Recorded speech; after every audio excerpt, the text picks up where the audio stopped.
So is your father black and your mother's Indian, or? Yes. Okay. And how do your maternal grandparents feel About their relationship? I mean, my grandparents accepted it, but it was more like her uncles and aunts that didn't really like it. But after I was born, it kind of got better, I guess, Sure. with acceptance. Is she from the islands, or is she from India? She's from the islands, but her great-grandparents were from India and Native American. Well, that has a lot to do with it right there, because your mother, what island, Trinidad? Yeah, Diana. Guyana? Okay. So right there, that's a melting pot in its own right. You know. But my father's also from Guyana, but he's People have more in common than they think. And not to say that it wasn't easy. I mean, of Sure. course, you're going to get, like Dr. Price was talking about earlier, you're going to get those remarks and that look and that sort of thing, but that shouldn't stop you.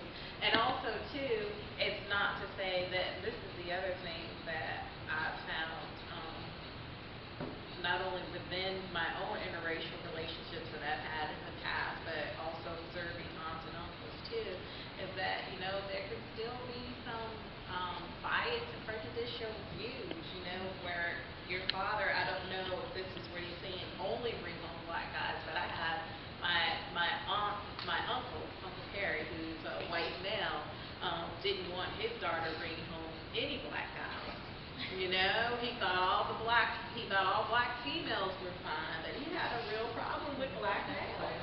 And they've been together over 30-something years, and he hasn't changed too much on his opinion about black males outside of the family. The ones he gets to know or something else, but black males in general, he has an issue with. So I always tell students too. It's possible to carry over your parents' biases into an interracial relationship, even if you're in it and in a marriage, without even knowing it. Because Uncle Perry's mother never really accepted her. She tolerated her son's marriage to my Aunt Sunny, who's a black woman, but she never accepted it. And till the day she died, she referred to my aunt by the N-word. And that was something that they had to deal with. And then his whole thing against black males, he really could see. And of course, his daughter would find the darkest black male she could to bring home all the time as a result, right? And it's really funny because she's light enough to pass. If she wanted to, you would not even know that she was mixed. She was actually light enough to pass. So it was really interesting. But not only in their relationship, but I've seen that dynamic a lot where these repeated biases or these, cultural negative records that you've heard all your lives, you actually hold them unconsciously and you're enacting them in your lives, and people are like, oh, I wouldn't do that. My girlfriend's black, my boyfriend's white. I'm like, oh, sure you would. Yeah, I've seen this. It doesn't mean that you are, but you have to be consciously aware that that's there. It didn't just go away one day because you decided to get into an interracial relationship. And you have to watch that you don't pass that on, to your kids, cousins, little brothers, etc. Too, because that's a phenomenon that happens. I've seen it quite a bit. I had someone once tell me, make a comment that I married a white woman because I didn't understand black women. And I told the person, I said, I have 4 sisters, man. I don't understand a black woman. I need to be educated, but I don't think that's the case. But you don't have to worry. Hopefully you won't have to worry about that either. It's people telling you that, oh, you think you're better than everybody else because you're stepping outside of your race and all of these things. Just in one ear and out the other. These people, they're limiting themselves, and they're the ones that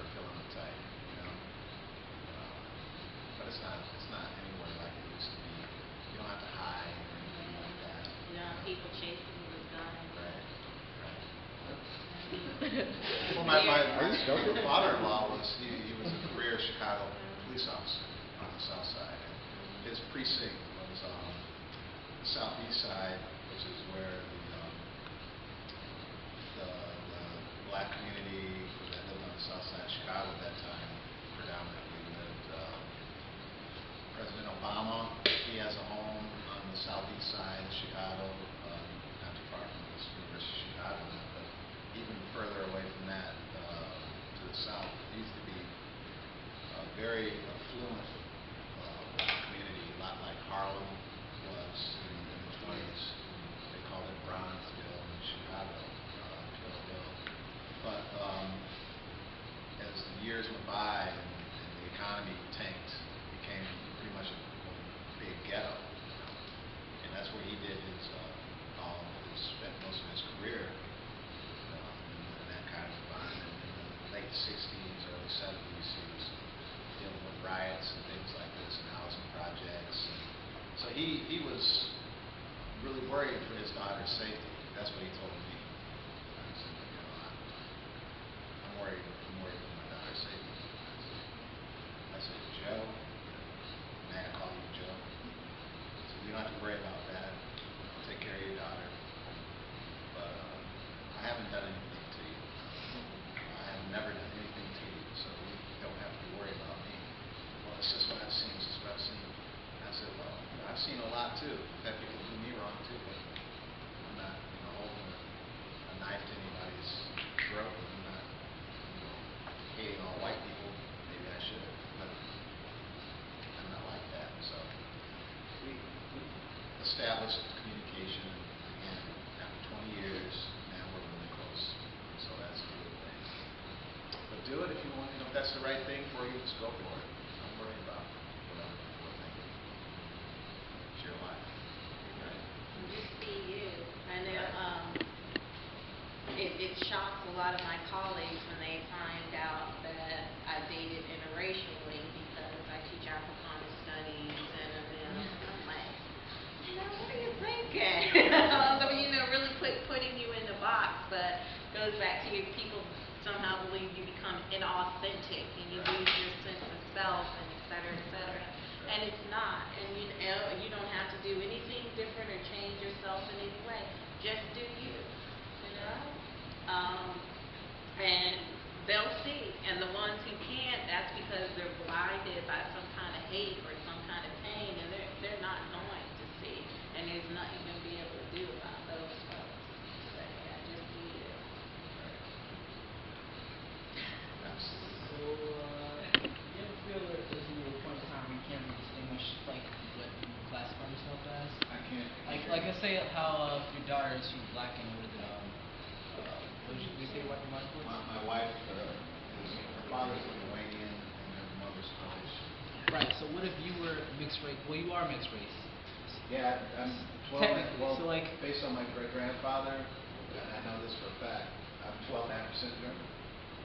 what if your direct parents were mixed and they came by and you were like a fourth of everything and then they mixed with someone else? Would you think it would go down to a point where you couldn't necessarily relate to a specific culture? Or I think it depends on what you feel is important to pass on, And I know for me, I can't speak for Dr. Campbell necessarily, but I know for me and in my family, things that are very important to be passed on to the children are one, food. right. That we make, we know how to make. There are no recipes. The food, the music, and the experiences that we've had, throughout the years and throughout the generations for both my wife and myself. Just speaking as a Black American, that's very important. Food, why music? I don't go to church, not a regular churchgoer, but music was a very important thing in my family and a lot of families. Okay, everybody played musical instruments, and you probably played in the church. You know, my grandfather played piano in A&E church, you know, and that hardcore gospel music, that ability to go into a place like a church and immediately have a bond with people and exchange humor and exchange these subtle things. That's very important. You know. So, like, the thought of like ancestry, even though it's irrelevant to anyone in the far future. I'm So, sorry. it's like a particular ancestry, let's say African, European, Asian. Do you think that would relate at all to a mixed race in the far future, say 100 years? Because it's culture, it's not race. You're conflating the two. They're not equivalent. Because you have multi-cultures within one race. Right? And so what Dr. Price is saying, it's your culture. How do you culturally identify? That's what's most significant to people, and you pass on those traditions that you most believe in that represent your identity and culture. Race is the abstract thing that's up here, but it's really culture. So if it's culturally important to you, you're going to pass it on to your kids. It doesn't have anything to do with race or your partner's race. And then the mix comes, the conflict comes in when you have a clash of cultures, when you have cultural values and ideas that don't necessarily complement each other. And you have to work out that agreement. Okay, how are we going to do this? But again, that's culture, not race. And if I just say one more thing to that, like with my daughter, for instance, you know, we're raising her the best we can, but we always tell her, especially when we're cooking and